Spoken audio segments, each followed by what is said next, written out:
إلهي لست للفردوس أهلا. Bismillahirrahmanirrahim. Assalamualaikum warahmatullahi wabarakatuh. Assalamualaikum ala Rasulillah wa ala alihi wa sahbihi wa man tabi'ahu wa mawalah. Rabbi shrah li sadri wa yassir li amri wa hlul 'uqdatam min lisani yafqahu qawli. Yang sama-sama kita hormati guru kita Ustadz Wijayanto, para jamaah, pembawa acara, moderator kita Pak Iwan. Insyaallah kita semua dimuliakan Allah Subhanahu wa taala. Amin ya rabbal alamin.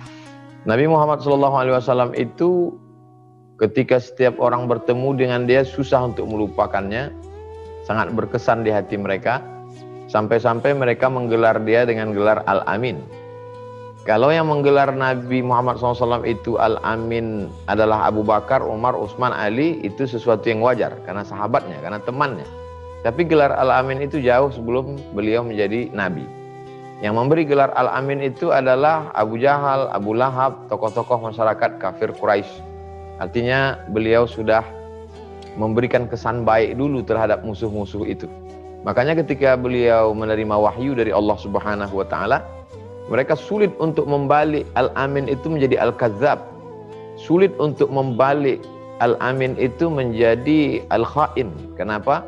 Karena memang 40 tahun dia digelar dengan Al-Amin. Jadi pelajaran pertama dari Nabi SAW adalah bagaimana memiliki kepribadian yang memukau. Istilah orang sekarang auranya positif, bisa kita terkenang terus dan sulit untuk melupakannya. Jadi kalau tadi dibacakan laqad kana lakum fi Rasulillah uswatun hasanah, maka sesungguhnya yang mewarisi sifat Nabi itu adalah al-ulama warasatul anbiya. Maka kalau kita ketemu ada ulama tapi justru tidak berkesan di hati kita, bukan saya mengatakan bahwa itu tidak ulama, tapi salah satu sifat dari Nabi itu tidak diambilnya. Mungkin dia ambil hafalan Qur'annya, mungkin dia ambil hafalan hadisnya, tapi kesan itu tidak dia dapatkan. Padahal kesan itu amat sangat penting. Karena kalau kesan itu merasuk ke dalam pikiran kita, kita akan ingat ucapannya, kita akan ingat nasihatnya, kita akan ingat kata-kata yang hikmah dari mulutnya, karena semuanya berawal dari cinta. Kalau kita sudah cinta kepada orang, ingatan kita semakin kuat.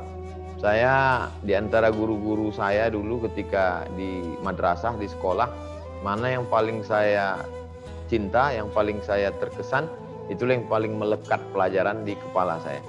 Dan beberapa pelajaran dari Ustadz Wijayanto, demi Allah, saya katakan melekat, ingat di kepala saya. Itu menunjukkan bahwa hati saya sudah tertawan oleh Ustadz Wijayanto. Mudah-mudahan Ustadz Wijayanto panjang umur, sehat badan, diberikan barokah dalam hidup, sehingga kebersamaan kita tidak hanya di dunia, tapi bersama sampai di surga bersama Nabi Muhammad Sallallahu Alaihi Wasallam. Ini yang paling penting dimiliki oleh setiap da'i. Karena da'i itu kan asal katanya da'a yad'u da'watun ila ta'am, mengajak kepada makanan. Bagaimana mungkin kita mengajak orang kepada makanan kalau kata-kata yang dipakai itu adalah kata-kata kasar, kata-kata tidak santun, kata-kata yang tidak memukau, kata-kata yang membuat orang jemu dan bosan. Maka Nabi SAW itu disebut salah satu mukjizatnya itu jawami'ul kalim, kata-kata yang singkat, padat, tapi penuh makna. Oleh sebab itu pelajaran pertama, saya buatkan beberapa poin. Pelajaran pertama dari kehidupan Nabi Muhammad SAW adalah bahwa Nabi itu memiliki kepribadian yang walaupun beliau sebelum menerima Iqra bismi rabbikal ladzi khalaq, khalaqal insana min 'alaq, Iqra wa rabbukal akramul ladzi 'allama bil qalam, 'allamal insana ma lam ya'lam. Sebelum mendapat itu, maka orang Makkah itu sudah melihat dia sebagai sosok yang kepribadian yang luar biasa. Itu poin yang pertama. Poin yang kedua adalah Nabi Muhammad SAW itu tidak pernah dibentuk oleh orang-orang yang terdekat dengan dia, tidak sempat membentuk kepribadiannya. Ada orang yang begitu terpengaruh oleh ayahnya. Nabi SAW tidak terpengaruh oleh ayahnya karena walamma tamma min hamlihi syahrani ala ashhuril aqwalil marwiyah tufiya bil madinatil munawwarati abuhu Abdullah. 2 bulan dia dalam kandungan rahim ibunya Aminah, maka dia sudah, ayahnya meninggal di Yathrib, di Al-Madinah Al-Munawwarah. Sehingga sentuhan seorang ayah tidak sempat melekat pada dirinya. Lalu kemudian kasih sayang seorang ibu juga tidak sempat mendalam. Karena di saat dia perlu peluk cium kasih seorang ibu, di situ pula dia dipisahkan Allah SWT dari ibunya. Lalu kemudian pula dengan lingkungan sekitarnya juga tidak memberikan bekas terhadap kepribadiannya. Karena lingkungan di sekitarnya itu pezina, pejudi, penipu, pembohong, pemabuk. Tapi Nabi SAW tidak berzina, tidak mencuri, tidak menipu, tidak mabuk, tidak pernah melakukan tindakan seperti yang dilakukan oleh sekitarnya. Lalu kemudian Nabi SAW tidak bisa membaca. Maka disebut dalam salawat, Allahumma salli ala Sayyidina Muhammadin Nabil Ummi. Ummi artinya la yaktub wa la yaqra, tidak menulis, tidak membaca. Huwallazi ba'atsa fil ummiyina rasulan minhum. Dia yang mengutus kepada kaum yang ummiyin, yang buta huruf itu, rasulan minhum, seorang rasul yang sifatnya sama dengan mereka, tidak bisa tulis, tidak baca. Jadi ada 4 yang mempengaruhi manusia. Keempat-empat ini tidak mempengaruhi Nabi Muhammad SAW. Ayah, ibu, lingkungan, bacaan. Bacaan tidak mempengaruhi kepalanya karena dia tidak bisa membaca. Lingkungan juga tidak mempengaruhi karena tidak ada sifat-sifat masyarakat Makkah itu pada dirinya. Ibunya tidak bisa mempengaruhinya karena dia tidak sempat mendapatkan kasih seorang ibu. Ayahnya juga tidak berbekas pada dirinya karena dia tidak sempat mendapatkan kasih sayang seorang ayah. Lalu murni pendidikan Nabi itu adalah Addabani Rabbi fa ahsana ta'dibi. Aku dididik oleh Allah Subhanahu wa taala. Lalu bagaimana, apa pelajaran yang bisa kita ambil dari sini? Bahwa kita mesti mengambil ajaran Islam itu murni bersih dari intervensi manusia. Sebagaimana Allah Subhanahu wa taala membersihkan Al-Qur'an yang tidak ada di dalamnya la ya'tihil batilu min baini yadayhi wala min khalfih. Di depan, di belakang, di kanan, kiri, di atas, di bawah, di luar, di dalam, bersih daripada campur tangan manusia. Maka Nabi SAW itu wama yantiqu anil hawa. Dia tidak mengikuti hawa nafsunya, in huwa illa wahyun yuha, melainkan wahyu dari Allah Subhanahu wa taala. Maka inilah yang membuat kita semakin yakin bahwa Nabi SAW itu innaka laminal mursalin. Engkau adalah salah satu dari utusan Allah Subhanahu wa taala. Jadi orang-orang barat orientalis itu mengkaji Islam dan mereka terbagi kepada 3. Satu kelompok yang amat sangat benci kepada Islam sehingga menimbulkan Islamfobia. Ini yang masih berkesan pada masyarakat Amerika dan Eropa yang amat sangat ketakutan dengan kebangkitan Islam. Salah satu penyebabnya itu adalah karena pemikir-pemikir mereka yang dulu awalnya untuk mencari kelemahan Islam, datang ke negeri Islam, belajar tentang Islam, menulis tentang Islam, dan memunculkan fobia, ketakutan tentang Islam. Kelompok yang kedua simpati terhadap Islam, menulis tentang Islam yang positif, tapi tidak mau masuk Islam. Entah karena takut atau karena sesuatu, tapi tidak melihatkan dirinya bersyahadat. Sedangkan kelompok yang ketiga adalah belajar tentang Islam, mendapat hidayah, bersyahadat, merubah namanya, menulis tentang Islam. Secara keseluruhan sebenarnya hanya satu kelompok yang memusuhi, 2 kelompok ini sebenarnya pro kepada Islam. Karya-karya mereka inilah yang bertarung, tapi kemudian yang muncul itu adalah kebencian yang luar biasa yang kita lihat hari ini. Tapi insya Allah kalau umat Islam ini terus, apalagi kita punya suatu senjata yang luar biasa, yang sampai Duta Besar Prancis menghubungi Syekhul Azhar Syekh Muhammad Thayyib supaya umat Islam sebagai pemimpin tertinggi umat Islam di Mesir, Grand Syekh Al-Azhar, menghentikan boikot itu. Tapi Syekh Azhar bersikap tegas. Begitu juga dengan Syekh Ali Jum'ah, ulama karismatik Mesir, tidak ada tawar-menawar dengan penghina Nabi Muhammad SAW. Akhirnya gerakan boikot ini terus. Oleh sebab itu maka kepribadian Nabi SAW yang murni, tidak ada intervensi campur tangan manusia itu akan ditunjukkan oleh anak-anak bangsa ini sendiri. Mereka yang akan menunjukkan bahwa benar kedatangan Nabi SAW itu tidak ada intervensi manusia, bukan hasil pikiran, bukan rekayasa, bukan dari hati, tapi tanzilal azizir rahim, turun dari Allah Subhanahu wa taala. Jadi kalau pada masa Nabi masih hidup mereka bisa melihatnya dari mukjizat, bagaimana kalau Nabi sudah meninggal dunia? Apa yang bisa dilihat? Itulah bedanya mukjizat Nabi SAW dengan mukjizat Nabi Musa. tongkat Nabi Musa tak ada lagi.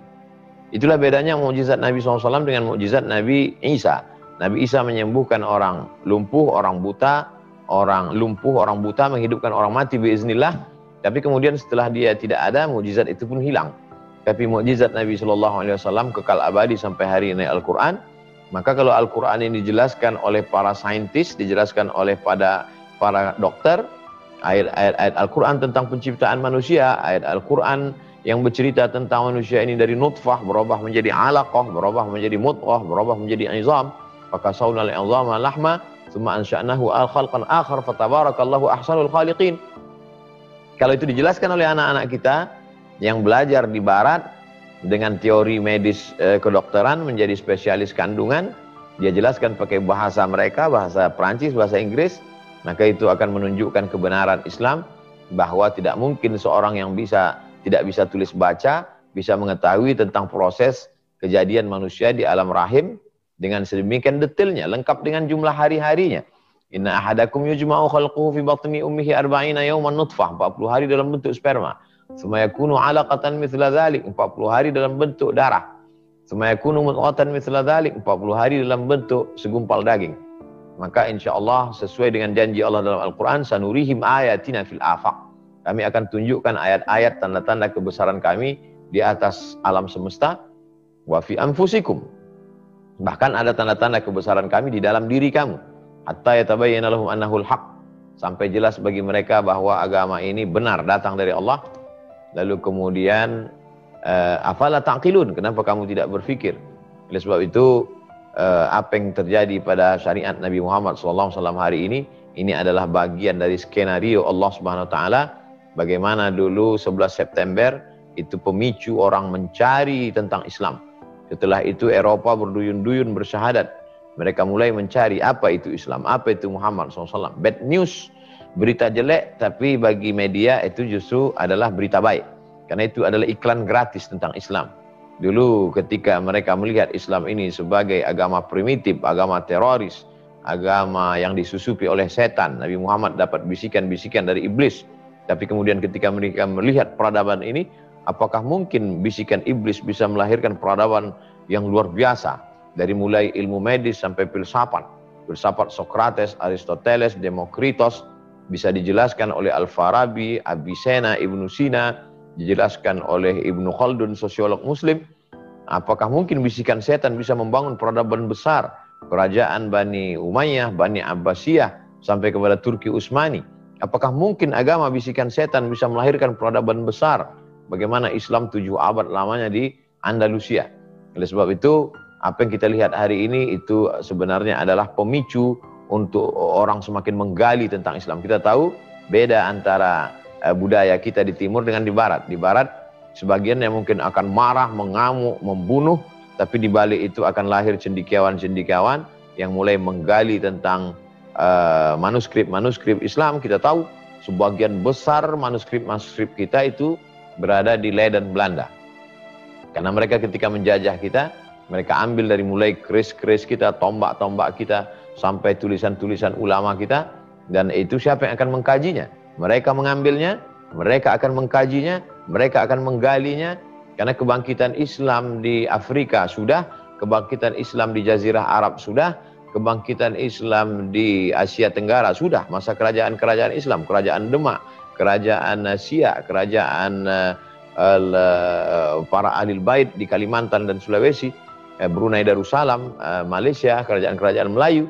Tapi kebangkitan Islam di Rom yang dijanjikan Nabi sebelum hari kiamat itu akan terwujud. Ada orang mengatakan bahwa Rom itu adalah Syam, yaitu ketika Islam kuat di Damaskus. Ternyata Syam bukan Rom, karena Syam itu hanyalah provinsi dari Roma. Ada yang mengatakan bahwa yang dimaksud dengan Rom itu adalah Konstantinopel. Tapi sebenarnya Rom itu bukan Konstantinopel. Rom yang sebenarnya adalah Eropa. Dari pusat Eropa itu akan berkumandang azan. Dari pusat Eropa itu akan tegak syariat. Tapi bukan dengan pedang. Bukan dengan meledakkan kedutaan. Bukan dengan membunuh. Islam itu akan bangkit dengan ilmu pengetahuan. Begitu prediksi dari ulama besar dari Turki bernama Syekh Said Nursi. Begitu juga yang dilanjutkan pemikiran itu oleh Profesor Ismail Razi Al-Faruqi. beliau melihat perlu mengkombinasikan antara sains dan teknologi. Sains teknologi dengan Islam. Ada orang yang amat sangat paham tentang Quran, hadis, fikih, tapi buta sains dan teknologi. Sebaliknya ada di satu negeri orang yang amat sangat paham sains dan teknologi, tapi buta dengan Islam. Maka ketika ini dikombinasikan, integrated kurikulum, maka akan lahirlah tokoh-tokoh pejuang-pejuang Islam sebagai dulu pernah lahir pada masa Bani Umayyah di bawah kepemimpinan Khalifah Abu Ja'far Al-Mansur. Ketika kitab-kitab Islam itu diterjemahkan, ketika kitab-kitab dari Yunani itu diterjemahkan ke dalam bahasa Arab, umat Islam membaca, menggali, maka muncullah ilmu-ilmu baru, sehingga ilmu baru itu kemudian dibawa oleh mereka ke Andalusia, dan mereka belajar di Andalusia. Kita tahu bahwa universitas tertua itu adalah Universitas Qarawiyyin, tepatnya pada abad ke-9. Eropa baru punya universitas abad ke-12, tiga abad, 9, 10, 11, 12. 9, 10, 11, 12. 3 abad setelah umat Islam punya Universitas Qarawiyyin, barulah mereka punya Universitas Oxford, Harvard, Sorbonne, universitas yang mengembangkan ilmu pengetahuan. Maka peradaban Barat amat sangat berhutang budi terhadap peradaban Islam. Yaitu janji yang dijanjikan oleh Rasulullah SAW tentang bangkitnya syariat ini di akhir zaman. Poin yang ketiga, bahwa Nabi SAW mendidik generasi anak-anak muda. Ketika Nabi SAW dikelilingi oleh anak-anak muda yang luar biasa. Di sana ada Abdullah bin Abbas ketika Nabi meninggal umurnya 15 tahun. Di sana ada Abdullah bin Umar ketika Nabi meninggal umurnya 18 tahun. Di sana ada Anas bin Malik ketika Nabi meninggal umurnya 20 tahun. Karena ibunya Ummu Sulaim menyerahkan kepada Nabi ketika Nabi sampai di Madinah. Lalu kemudian dia berkata ketika Nabi meninggal, khadimtun nabiyya 10 sinin. Aku melayani Nabi selama 10 tahun. Maka kalau begitu saat Nabi meninggal umurnya 20 tahun. Beberapa bulan, beberapa hari Nabi menjelang meninggal, Nabi mengangkat seorang panglima perang bernama Usamah bin Zaid. Zaid itu sendiri pernah disebut Zaid bin Muhammad karena dia anak angkat Nabi. Sampai turun ayat, "Makana Muhammadun aba ahadim mir rijalikum." Muhammad bukan bapak kamu, walakin Rasulullah wa khataman nabiyyin. Tapi dia adalah Rasul utusan Allah dan penutup para nabi. Maka dipanggillah dia Zaid bin Harithah. Dia punya anak bernama Usamah bin Zaid. Umur 18 tahun diangkat Nabi SAW sebagai panglima perang. Lalu kemudian ada penterjemah, translator Nabi. Penterjemah Nabi, kalau ada surat-surat dari orang Yahudi, dia yang membacakan. Surat Nabi, dia yang menulis dan menterjemahkannya ke dalam bahasa Yahudi, Bani Nadir, Bani Quraidah, Bani Qainuqa, Yahudi Khaybar. Dia adalah seorang sahabat bernama Zaid bin Thabit. Ketika Nabi, Abu Hurairah yang paling banyak menghafal hadis, yang paling tua di antara mereka berusia 33 tahun. Jadi usia mereka adalah 15, 18, 20, 33 ketika Nabi meninggal. Tentu ketika Nabi masih hidup mereka lebih muda lagi. Ketika Nabi mendidik generasi ini, maka setelah Nabi meninggal mereka inilah yang menonjol ke depan. Menonjol ke depan dalam bidang ilmu pengetahuan. Maka 7 di antara sahabat Nabi yang paling banyak menghafal hadis dan menyebarkannya itu, ya anak-anak muda ini. Di antaranya Abdullah bin Umar, Abdullah bin Abbas, Abdullah bin Amr bin As, kemudian Zaid bin Thabit, termasuk Aisyah. Aisyah, khudhu nisfa dinakum min Humaira. Ambillah setengah agama kamu dari Humaira. Nah, pelajaran yang ketiga ini adalah bagaimana kita mencetak kader-kader. Mungkin saat ini kita secara ekonomi boleh kalah, saat ini kita secara politik umat Islam boleh kalah, tapi dalam pendidikan tidak boleh. Idza waqan ala ahadikumul qiyamah. Andai kamu sudah mau mati, wa fi yadihi fasilah, di tanganmu ada bibit korma, falyughrisha, tanamkanlah. Bibit korma itulah yang ditanam oleh Nabi SAW. Nabi tidak sempat mencicipi buahnya yang manis, tidak sempat bernaung di bawah daunnya yang rimbun, tapi kemudian apa yang terjadi? 100 tahun setelah itu, muncullah Sahih Al-Bukhari, Sahih Muslim, Sunan Abi Daud, Sunan Nasai, Sunan Tirmidzi, Musnad Ahmad bin Hanbal, Muwatta Malik, Sunan Ad-Darimi. Itu semua adalah buah dari hafalan-hafalan para sahabat. Sahabat kemudian melanjutkan dengan tabi'in. Tabi'in kemudian melanjutkan transformasi ilmu dengan tabi'in. Oleh sebab itu hari ini kita persiapkan TK Quran, SD Quran, SMP Quran, SMA Quran, Sekolah Tinggi Ilmu Al-Quran. Tapi tidak hanya Quran melulu. Bagaimana mereka yang kuliah di Universitas Islam Indonesia Yogyakarta, Fakultas Kedokteran, Justru di situ para penghafal Quran diberikan beasiswa full scholarship. Ini adalah kabar gembira bahwa akan lahirlah para penghafal Quran yang dulu orang menganggap penghafal Quran itu hanya kiai, penghafal Quran itu hanya guru ngaji, penghafal Quran itu hanya imam sholat tarawih. Maka 10 tahun akan datang, bahkan mungkin sekarang ada dokter penghafal Quran, ada pengacara penghafal Quran, ada kepala dinas penghafal Quran, ada tentara hafal Quran, ada polisi hafal Quran. Nah, ini pelajaran yang ketiga dari perjalanan hidup Nabi Muhammad sallallahu alaihi wasallam.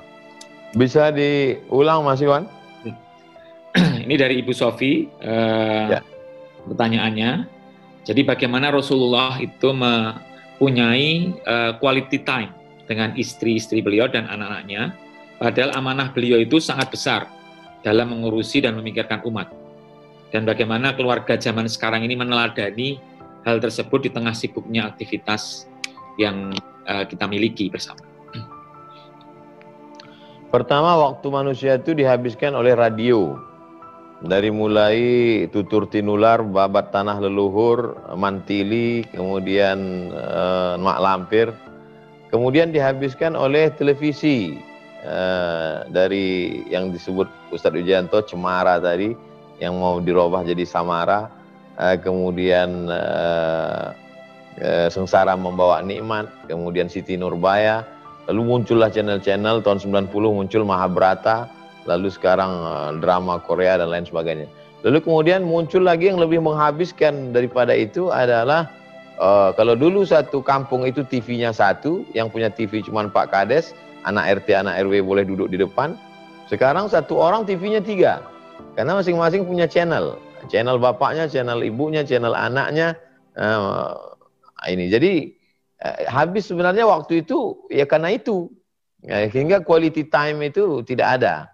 Lalu kemudian kita terjebak pada rutinitas-rutinitas yang sehingga waktu itu tidak berkualitas. Nah, sedangkan Nabi SAW itu waktunya amat sangat berkualitas. Jangankan kita bandingkan dengan Nabi yang 1400 tahun yang lalu, kita bandingkan saja dengan kakek mbah kita sekitar 50 atau ya saya masih ketemu dengan kakek saya sekitar tahun 80-an, 40 tahun yang lalu. Mereka berangkat pagi mereka tetap sholat subuh berjamaah, habis sholat subuh kemudian sempat sarapan pagi, lalu kemudian sempat bercengkrama dengan keluarga, habis itu baru dia ke sawah. Nanti di sawah dia masih sempat makan siang, kemudian sholat zuhur, jam 1, jam 2, lalu kemudian pulang. Setelah pulang masih sempat duduk ngobrol segala macam, lalu kemudian sholat maghrib ke masjid, dari maghrib ke isya ngaji, ba'da isya ada pengajian. Artinya 40 tahun yang lalu pun kehidupan orang amat sangat beda dengan sekarang. Berangkat sebelum azan subuh, sholat subuhnya kadang nggak jelas karena macet, lalu dengan di kantor sibuk dengan itu nggak sempat sholat berjamaah, sholatnya di ujung waktu, yang wudhu zuhur bisa nyampai ke asar, lalu kemudian sholat maghribnya juga akhirnya sholat tinggal, sedekah nggak pernah, pengajian sama sekali nggak pernah. Akhirnya orang berpikir, nantilah kalau saya mulai ngaji ini tobat setelah pensiun. Itu. Jadi sudah terbentuk di kepalanya, nantilah setelah pensiun aja. Nah, jadi saya mau mengatakan, kalau kakek mbah kita yang 40 tahun yang lalu saja waktunya masih berkualitas, apalagi Nabi Muhammad SAW. Jadi jangan bayangkan Nabi itu perangnya 24 jam. Ada saatnya berperang, tapi ada saatnya beliau berada di rumah, beliau menerima tamu. Makanya ada tiang di situ namanya Ustuwanatul Wufud. Tiang. Ada namanya Ustuwanatul Sarir, tempat tidur, karena waktu beliau iktikaf. Ada namanya Ustuwanatul Haris, tiang penjaga, karena di situ tegaknya Sayyidina Ali. Di depan itu ada Ustuwanatul Wufud, tempat Nabi menerima tamu. Jadi Nabi masih sempat menerima tamu, mengimami sholat berjamaah, menyampaikan khutbah, memeluk Sayyidina Al-Hasan, Sayyidina Al-Husain. Jadi kalau kita lihat kehidupan Nabi SAW itu adalah menempatkan sesuatu pada tempatnya, ada target-target yang mau dicapai, tidak habis pada sesuatu kegiatan yang tidak menentu. Sekarang kita dengan sahabat-sahabat teman dekat pun tidak bisa karena terhalang oleh handphone. Karena handphone ini selalu mengajak kita untuk mencari berita tentang orang jauh. Padahal seandainya kita ketemu pun dengan orang jauh itu dekat, tidak juga seakrab itu karena akan mencari yang jauh lagi. Nah, jadi alat komunikasi ini betul-betul satu sisi ya memang positif. Tapi di sisi kita pun bisa bertatap muka hari ini karena alat multimedia komunikasi ini. Tapi kalau kita tidak bijak menggunakannya, maka waktu kita akan habis. Adapun waktu Nabi SAW amat sangat sempurna. Beliau masih sempat qailulah, tidur siang. Sekarang orang jangankan tidur siang, malam pun tidak tidur karena sibuk dengan sesuatu yang tidak penting. Makanya kalau mau melihat kualitas keislaman seseorang, kata Nabi, min husni islamil mar'i tarkuhu ma la ya'nihi. Kalau mau melihat kualitas keislaman seseorang, lihatlah bagaimana dia meninggalkan sesuatu yang tidak penting. Nah, kira-kira kita ada punya standar tidak? Ini enggak penting, kurang penting, penting, sangat penting, amat sangat penting. Jadi kalau tidak penting, ya mengapa dia menghabiskan waktu kita? Asik. Seorang pelawak yang menjadi pemeran, bagaimana Nabi Muhammad mau dilecehkan dengan peran pelawak ini. Maka sampai berita itu kepada Sultan Abdul Hamid di Istanbul, Turki. Sultan Abdul Hamid mengirim pesan kepada pemimpin Perancis, tolong segera tutup itu sandiwara opera yang ada di Paris. Kalau tidak kami akan kirimkan pasukan. Kita tahu bahwa Turki amat sangat kuat ketika itu. Akhirnya itu tidak terjadi, tidak terlaksana. Nah, apa yang terjadi sekarang? Bahwa kita lemah di bidang ekonomi, kita lemah di bidang politik, kita lemah kekuasaan. Tapi di tengah kelemahan itu kita masih punya secuil kekuasaan, walaupun seujung kuku. Apa itu? Adalah kita hebatnya umat Islam, walaupun dia bukan produsen, ketika dia menjadi konsumen pun dia masih punya kekuasaan. Itulah kekuatan kita. Kalau kita boikot ini produk mereka, berhasilkah boikot kita? Berhasil. Kalau tidak berhasil, itu Presiden Prancis, wali kota duta besar Prancis yang ada di Kairo menghubungi langsung Syekhul Azhar, menelpon supaya proses normalisasi hubungan janganlah ini produk-produk Prancis yang ada di Mesir diboikot. Tapi Syekh Muhammad Thayyib tegas, Syekh Ali Jum'ah juga tegas, tidak akan ada tawar-menawar bagi penghina Nabi Muhammad sallallahu alaihi wasallam. Nah, jadi selagi kita masih ada kesempatan untuk melakukan perlawanan, maka lawanlah. Termasuk boikot itu adalah bentuk perlawanan kita. Saya kira demikian. Wallahu a'lam. Baik. Terima kasih Ustaz. Ini pertanyaan berikutnya dari Ibu Yeni dari Sukoharjo. Bagaimana pendidikan anak berkebutuhan khusus sesuai dengan tuntunan Rasulullah? Beberapa bulan yang lalu atau setahun yang lalu, 2019, saya datang ke Kudus. Di Kudus itu ada adik kelas alumni Azhar. Sebenarnya saya datang ke Kudus itu mau membawa bantuan sejumlah 50 juta ditambah bantuan-bantuan lain dari jamaah untuk membantu kelas sekolah untuk anak berkebutuhan khusus di Kudus. Tapi kemudian tabligh akbar itu dibatalkan karena dianggap Abdul Somad Ustadz radikal anti kebinekaan. Akhirnya saya tetap datang. Tidak tabligh akbar hanya meletakkan batu saja, kemudian dialog dengan sahabat-sahabat. Jadi di sekolah di Kudus ini, sekolah untuk kebutuhan khusus ini, gurunya dibagi 3 shift. Satu guru itu 8 jam. Satu guru itu mengawal anak-anak kita. Ya, jadi memang mereka ini dari yang awalnya amat sangat tidak terkontrol, memukul-mukul kepala, menjerit-jerit, bisa hafal surat-surat pendek, diperdengarkan di depan saya melihat dengan mata kepala sendiri. Anak-anak berkebutuhan khusus bisa hafal surat-surat pendek juz 30, kemudian mereka bisa sholawatan, memukul rebana, seperti anak-anak yang sehat pada umumnya. Oleh sebab itu, kawan-kawan, sahabat-sahabat, silakan datang ke Kudus, kunjungi sekolah berkebutuhan khusus yang dikelola oleh alumni Al-Azhar Kairo, adik kelas kami, junior kami. Kami amat sangat bangga karena ternyata alumni Azhar tidak hanya sebagai dai, tidak hanya memiliki pondok pesantren normal, tapi bisa mendidik anak-anak berkebutuhan khusus. Tentu ini semuanya dengan hati. Mereka ini memakai formula ini, menggabungkan apa yang mereka pelajari dari hadis-hadis Rasulullah SAW dan real, bukan teori. Buktinya nyata. Saya lihat sendiri dengan mata kepala saya. Demikian. Wallahu a'lam bishawab.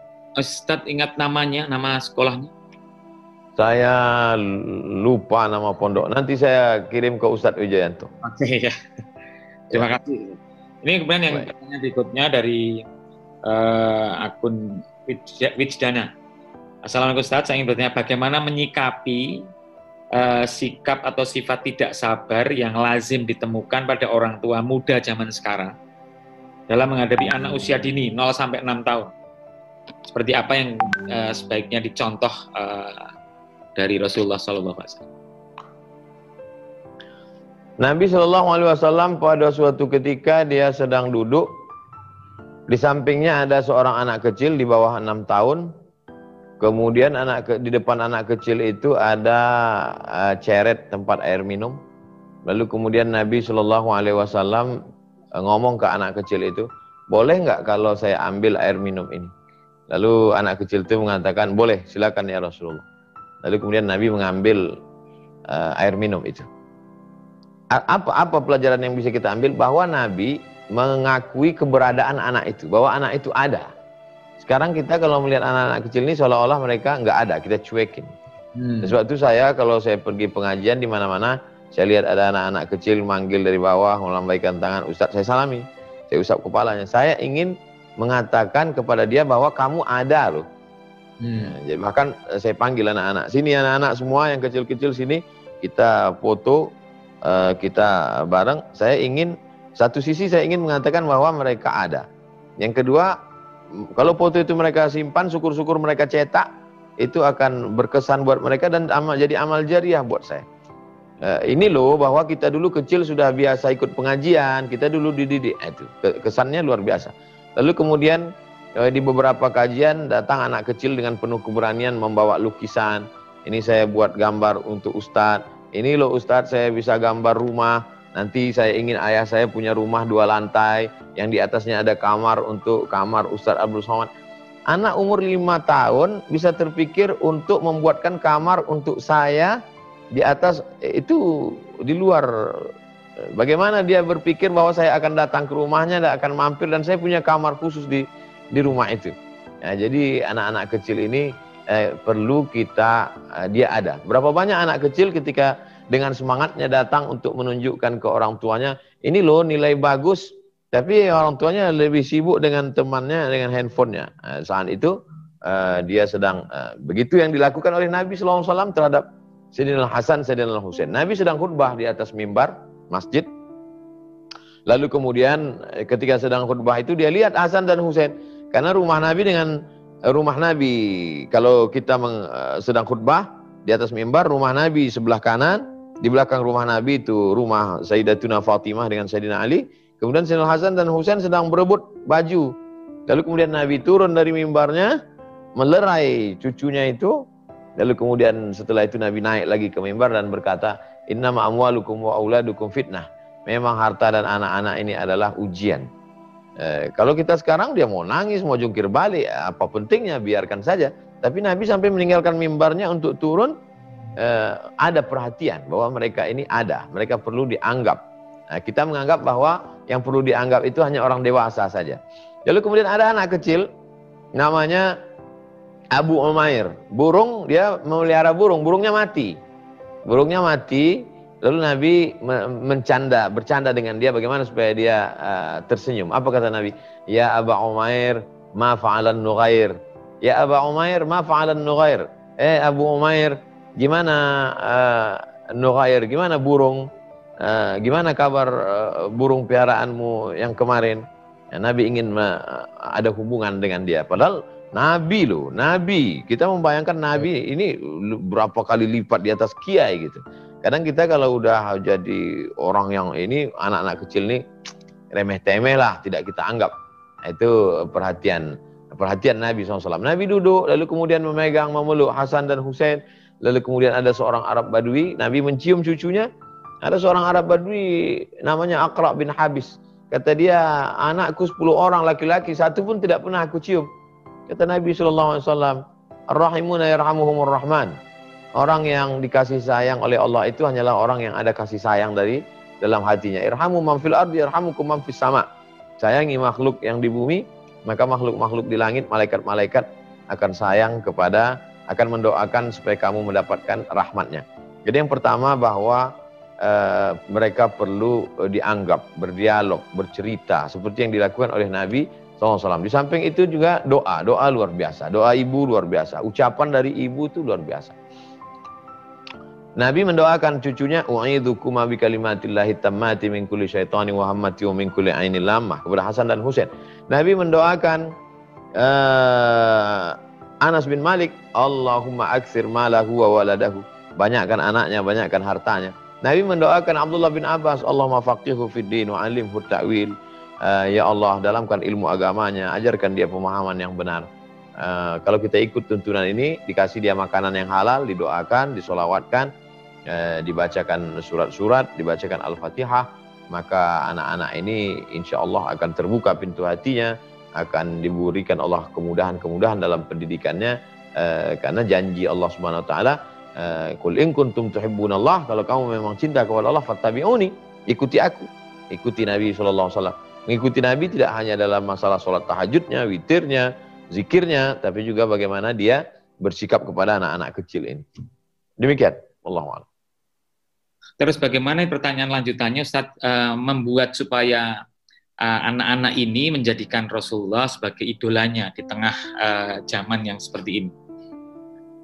Sekarang alhamdulillah saya pernah disuguhi buku karikatur Ustadz Abdul Somad, dicetak oleh Gema Insani Press, karikatur Abdul Somad.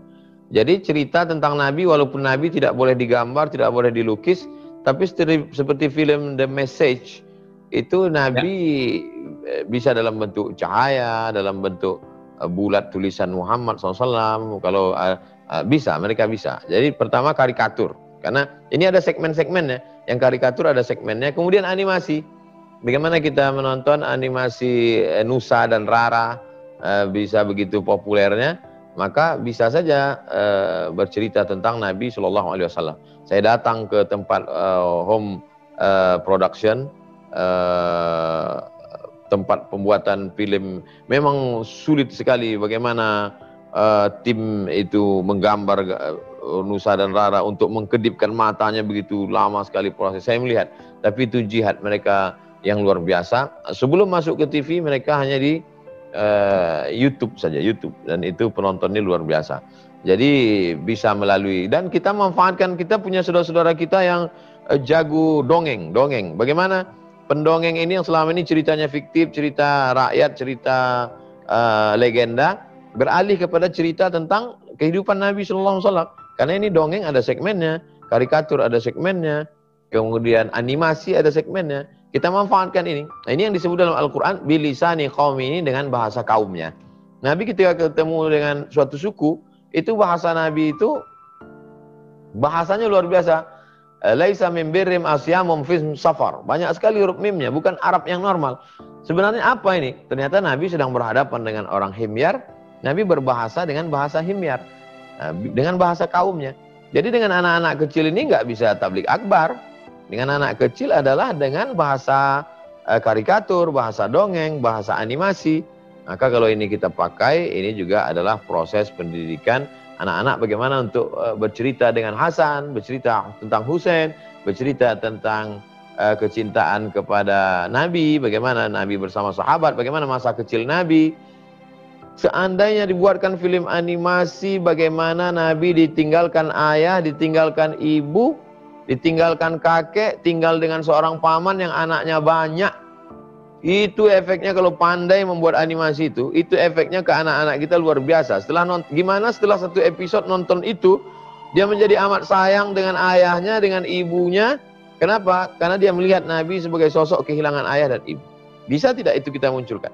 Sehingga bisa dibuat musabaqah animasi, musabaqah karikatur dalam rangka menyambut Maulid Nabi tahun 1443, Ustadz Wijayanto Award. Nah, itu luar biasa. Wallahu a'lam bishawab. Mudah-mudahan silaturahim kita tetap terjalin, bersahabat, berteman, berguru, bermajelis di dunia bersama kita di surga bersama Nabi Muhammad SAW. Terima kasih, mohon maaf. Assalamualaikum warahmatullahi wabarakatuh.